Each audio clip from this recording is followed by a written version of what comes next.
안녕하세요. 승리한상 가족 여러분, 그리고 강성성경 연구원 여러분, 오늘은 마태복음 64강으로 마태복음 12장 9절에서 16절 말씀을 안식일의 주인 되심을 증명하신 예수님 1번이란 제목으로 함께 말씀을 나누도록 하겠습니다. 승리하는 삶은 박유일 목사님의 구속사로 조망한 성경 연속 강해집을 통해서 편집이 되어 있고요. 오늘 우리가 함께 나누는 말씀은 강해집 2권 내용을 참조하였습니다. 오늘 본문 말씀을 좀 더 깊이 있게 연구하고 싶으신 분들은 마태복음 강해집 2권을 참조해 주시길 부탁드립니다. 자, 본문 말씀을 보도록 하겠습니다. 안식일법에 대해서 말씀하시고, 안식일이기 때문에 지금 예수님께서는 안식일의 규례를 따라서 회당에 들어가셔서 말씀을 나누길 원합니다. 회당에 들어가신다는 것은 그날을 예배하는 날로, 하나님의 말씀을 나누는 날로 여기시고 계신다는 것입니다. 그래서 예수님께서는 안식일법에 합당한 거, 하나님께서 기뻐하시는 거, 그 부분은 예외적인 거 없이 항상 지키셨습니다. 그런데 문제는 이 안식일의 법을 악용하는 자들입니다. 10절 말씀을 보십시오. 한쪽 손 마른 사람이 있느니라. 즉, 이 회당에 아픈 사람이 있어요. 병든 사람이 있습니다. 그런데 이 사람을 통해서 무엇을 하려면 사람들이 예수를 고발하려 하여, 자, 여기가 문제인 것입니다. 안식일은 복되고 거룩한 날입니다. 우리가 복을 나눠주고 사랑을 실천하면서 하나님의 은혜의 통로가 되어서 서로가 서로에게 하나님의 사랑을 전하는 날입니다. 그런데 이 날을 지금 이들은 뭐하는 날로 바꿨어요? 예수님을 고발하는 날로 바꿨어요. 누군가를 공격하는 날로 바꿨어요. 누군가를 비난하는 날로 바꿨어요. 더 나아가서 우리가 14절을 보면 예수를 죽일까 의논하는 날로 바꿨어요. 이것은 정말 우리 삶에 있어서는 안 되는 일이거든요. 우선 이들이 지금 안식일을 지키는 모습 자체가 하나님이 안식일에 하라 하신 그 일이 아니에요. 안식일의 근본 취지에서 어긋난 일을 하고 있어요. 이 날을 하나님의 뜻을 나누는 날이 돼야 되는데 고발하고 공격하고 비난하는 날로 바꿔버렸어요. 안식일은 그런 날 아닙니다. 오늘 그 사람에게 본때를 보여줘야 되겠어. 교회에서 만나면 그 사람 가만두지 않을 거야. 이런 마음으로 교회 가는 날 아닙니다. 이것은 틀렸어요. 이미 그 시도 안에서 안식일을 어기고 있는 거예요. 그래서 이런 행동 자체가 얼마나 악한 것임을 알아야 됩니다. 그런데 보십시오. 무엇합니까? 더군다나 이 일을 위해서 어떤 사람을 이용해요? 바로 한쪽 손 마른 사람, 연약한 사람을 이용해요. 연약한 사람을 이용해서 자기의 악한 계계를 실천하려고 안식일의 제도를 이용하는 거예요. 회당을 하나님의 말씀 나누는 자리로 하나님께서 세워주시고 준비해 주셨는데 이 자리를 고발하는 장소로 바꾸는 거예요. 누군가를 시험하는 장소로 바꾸는 거예요. 누군가를 이용해서 내 이득을 취하는 장소로 바꿔버린 거예요. 장소만 바꾼 겁니까? 날짜도 바꾼 것이죠. 하나님께 영광 돌리는 날이 아니라, 하나님의 복을 나누는 날이 아니라, 하나님이 주신 우리의 축복의 통로 대신, 생명 대신 예수님을 고발하는 날로 바꿨어요. 이 연약한 사람을 돌보는 것이 아니라 이 연약한 사람을 이용해서 자기의 욕망을 채우려고 그래요. 그래서 무엇이라고 물어보니까 안식일에 병 고치는 것이 옳으니까, 병 고치는 것이 옳으니까, 이 얘기를 하게 된 배경이 무엇입니까? 앞서 우리가 곡식을 따먹을 수 있는 것, 그것은 신명기에서 주신, 하나님이 주신 가장 좋은 제도예요. 복을 나누는 가장 기본적인 제도예요. 그런데 그것을 장로들의 유전으로 금지시켜버렸어요. 그것은 안식일을 지킨다는 미명하였지만 하나님의 법을 인간의 법으로 금지시켜버린 거예요. 근데 안식일에 일하는 거, 이것은 절대 해서는 안 된다고 성경에서 가르쳐준 거예요. 우리가 출애굽기 말씀을 보도록 하겠습니다. 출애굽기 31장 14절을 보면 너희는 안식일을 지킬지니 이는 너희에게 거룩한 날이 됨이니라. 그 날을 더럽게 하는 자는 모두 죽일지며 그 날에 일하는 자는 모두 그 백성 중에서 그 생명이 끊어지리라. 이 한 손 마르는 질병이 있기 때문에 이 거룩한 날을 지내는 이 병이 있는 사람을 만지는 것 자체가 이것을 어기는 것이 될 수 있어요. 그리고 병 고치는 행위는 의사들의 행위인 거로, 직업적인 행위인 거로 이것 또한 일이 될 수 있다는 거예요. 그래서 우리가 이 말씀에 근거하여서 장로들이 안식일에는 병 고치는 거 하면 안 된다라고 제정했는데, 과연 이번에도 이 해석이 틀렸다고 얘기할래? 그러니까 좀 더 말씀에 가깝고 말씀의 해석에 더 근거한 다른 안식일법을 가지고 와서 예수님을 고발하려고 하는 거예요. 그런데 옳으니까 라고 물어본 거에서 무엇을 발견할 수 있어요? 이것 또한 그들이 성경적으로 온전하다라고 받아들일 수 없는 부분이 있음을 아는 거예요. 그런데 왜 이렇게 얘기하냐면 이 부분에 대해서는 더 많은 사람들이 공감하고 있고, 이 부분에 대해서는 분명히 회당이 있고, 이 한 손 마르는 거라는 것은 긴급한 질병이 아니라는 거예요. 오늘 말랐던 손을 내일까지 말른 상태에도 가지고 있어도 이 사람 인생에는 큰 차이가 없다라고 해석할 수 있는 영역 안에 있다는 거예요. 그래서 피를 막 흘리고 있고 지금 당장 죽기 일보 직전에 있는 사람을 고치면 예수님이 비난받을 일이 없겠죠. 그런데 한 손 말랐다는 거, 오랫동안 가지고 온 질병이었다는 거, 그리고 이것을 고치는 행위에 대해서는 많은 사람들이 일이라고 인식하고 있다는 거. 그래서 이 안식일법에 대한 출애굽기 31장 14절에 그래서 더럽히는 거, 병든 자를 만지는 것을 더럽히는 것으로 해석할 수 있고 일하는 걸 고치는 것을 일하는 걸로 해석할 수 있기 때문에 이것은 분명히 틀린 거야. 근데 지금 분위기를 보면은 예수는 고칠 것 같거든. 그러니까 하나님의 말씀의 본질의 의미를 예수님을 통해서 발견하려고 그런 것이 아니라 어떻게든 예수님을 걸고 넘어질 것만 생각하고 지금 안식일을 보내고 있는 거예요. 이미 기본 정신이 틀린 거에서 그들은 이미 안식일을 범하고 있는데 안식일을 범하는 자가 안식일을 온전히 지키는 예수님을 지금 고발하려고 열심히 악을 범하고 있는 거예요.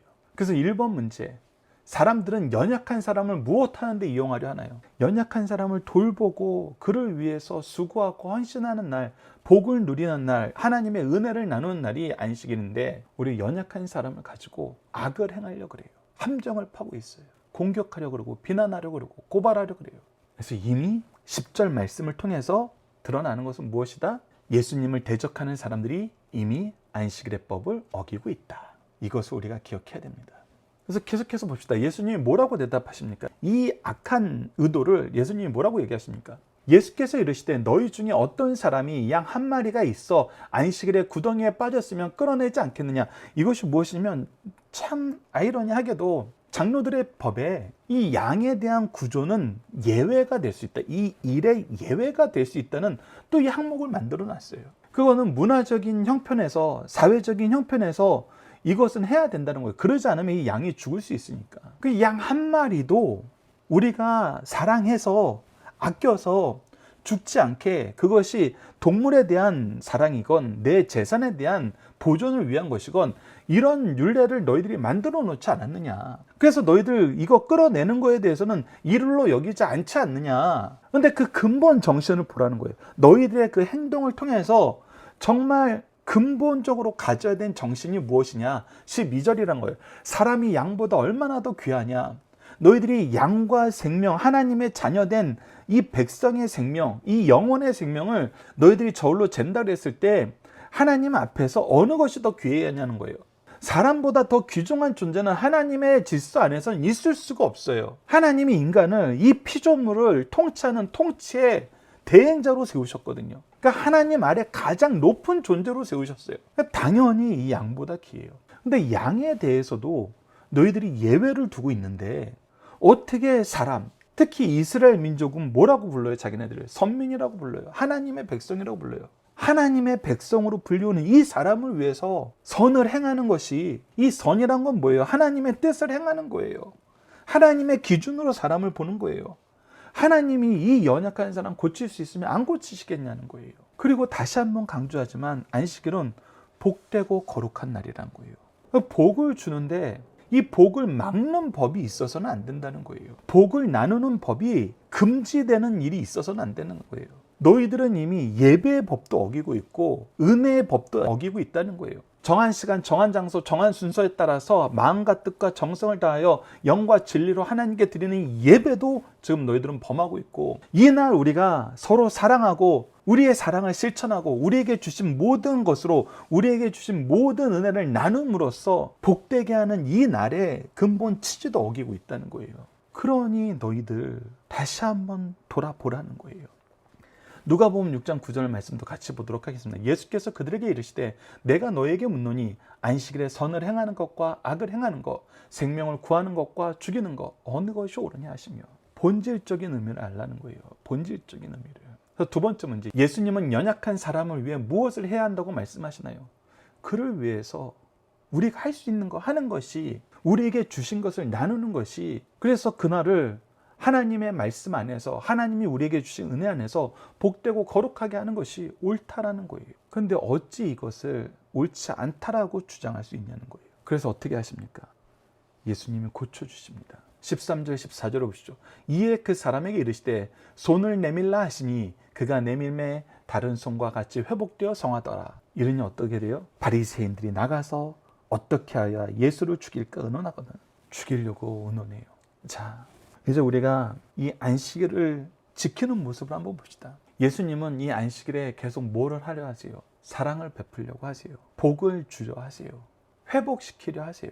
영혼을 돌보려 하고 그들의 연약함을 계속 살펴보고 계세요. 그래서 우리가 예수님의 사역에 대해서 얘기했던 말씀, 천국을 선포하고 하나님 말씀을 가르치고 모든 연약한 것을 고치는 이 역사를 예수님은 주일날 더 열심히 하세요. 회당에 가셔서 연약한 자를 돌보고 거기서 말씀을 가르치고 그곳에서 하나님 나라를 선포해요. 그런데 이 바리새인들은 뭐 했어요? 그날을 하나님께 예배하는 날이 아니라 예수를 고발하는 날로 바꿨어요. 회당을 하나님의 말씀을 듣고 예배하는 곳이 아니라 누군가를 비판하고 누군가를 잡아 죽이려는 계획을 짜는 곳으로 바꿔버렸어요. 하나님의 말씀이 아니라 자기네들의 사악한 감정만 남아있어요. 그래서 세 번째 문제, 바리새인들은 무엇하는 데 힘쓰고 예수님은 무엇하는 데 힘썼습니까? 예수님은 선을 이루는 데 힘썼고 하나님의 뜻을 이루는 데 힘썼고 바리새인들은 악을 행하는 데 힘썼어요.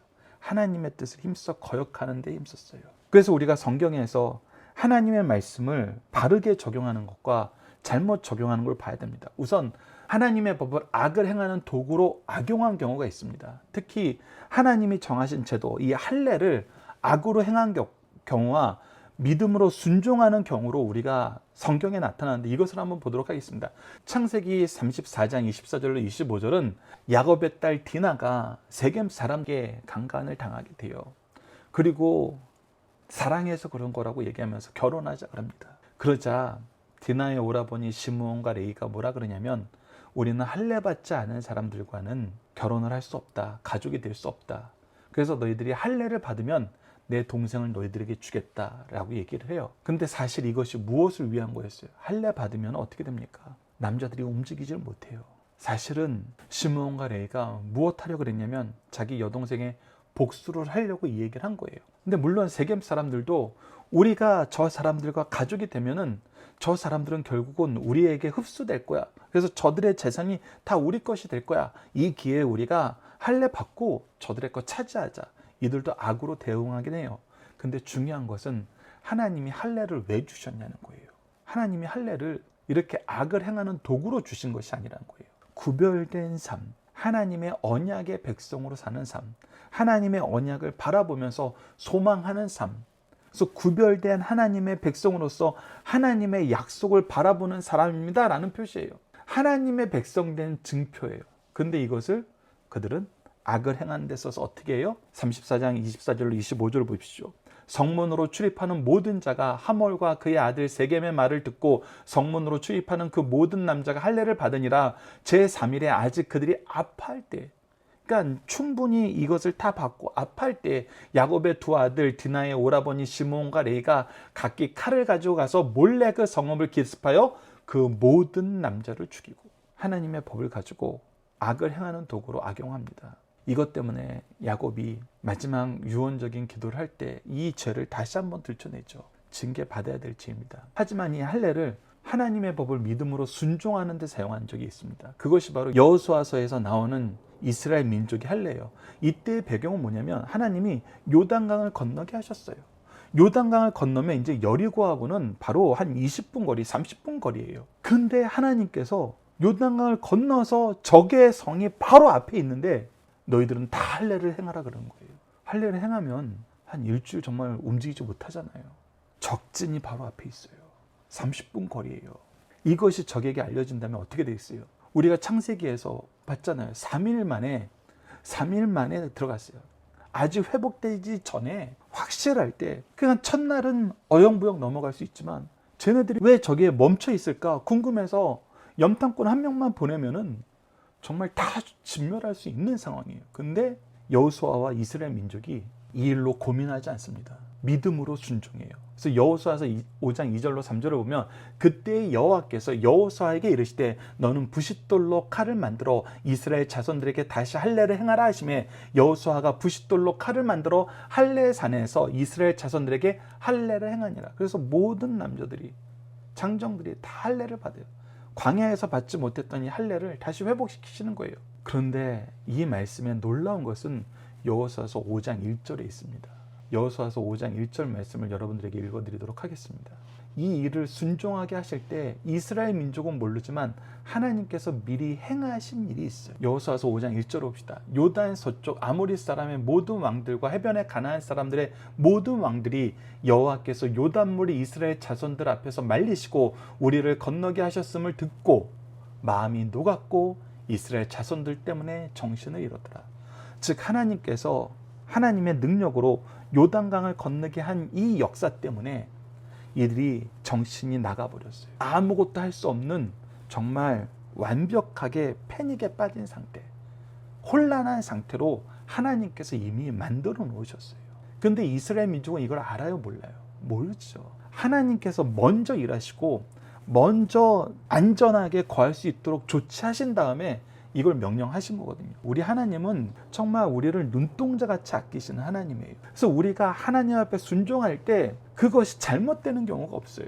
그래서 이런 경우는 정말 놀라운 순종을 보여준 거거든요. 놀라운 순종을 보여준 거예요. 전쟁을 앞두고 적을 지척에 놓고 할 수 없는 일인데 이스라엘 민족이 전혀 머뭇거리지 않습니다. 여호수아가 머뭇거리지 않아요. 이것이 바로 하나님의 법을 믿음으로 순종하는 거예요. 이 두 차이를 여러분들 느끼시죠? 이 두 법의 차이가 어디에서 나타났습니까? 안식일을 지키는 데 나타났잖아요. 예수님은 안식일을 연약한 자를 돌보고 하나님의 말씀을 선포하고 천국을 알려주는 데 사용했어요. 그런데 바리새인들은, 성경 교사라는 자들은 무엇하는 데 썼어요? 악을 행하는 데 썼어요. 연약한 사람을 돌보고 살피는 것이 아니라 자기의 악을 성취하는 데 이용했어요.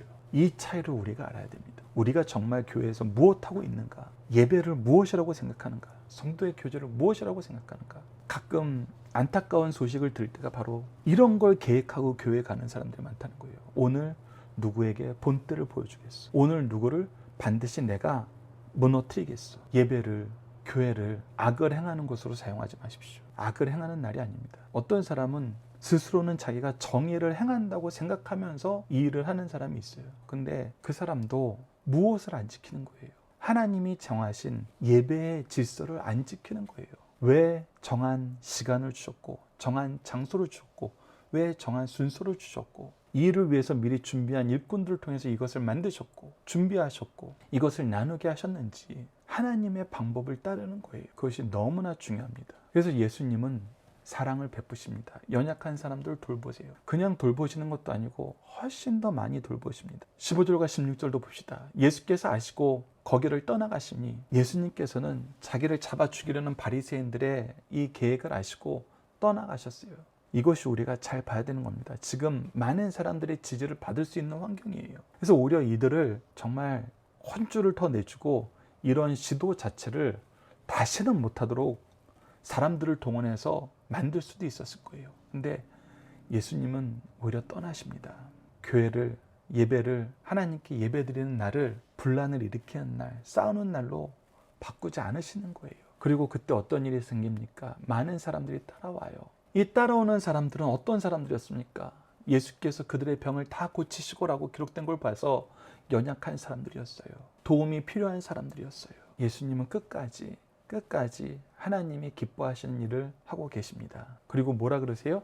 자기를 나타내지 말라고 경고하세요. 왜 나타내지 말라고 경고하세요? 이것은 두 가지입니다. 아직 예수님의 때가 되지 않았기 때문에 이것을 나타내지 말라 그럽니다. 두 번째는 예수님은 죄를 범하게 되는 모든 시도를 좋아하지 않으세요.